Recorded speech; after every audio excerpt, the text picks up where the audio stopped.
मैं हूं हमजा अली अब्बासी और इस रमजान में आपका मेरा साथ रहेगा आज एंटरटेनमेंट पर बारान रहमत के साथ। तो इस बाबरकत महीने में आप मैं हूं बीना हमारे साथ। मैं पूरे रमजान में करूंगी आपके साथ अपने और आपके गुनाहों का इस्तग़फ़ार। आम खाएगा? आम खाएगा? आम खाएगा? आम?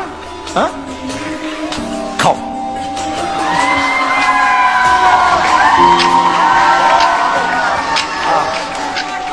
हाँ, कपड़े फाड़।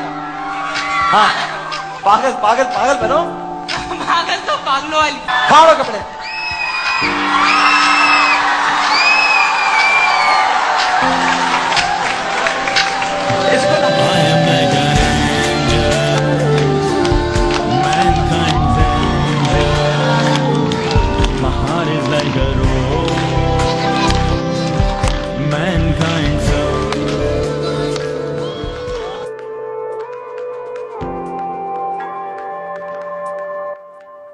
मजहब के जो व्यापारी हैं वो सबसे बड़ी बीमारी है।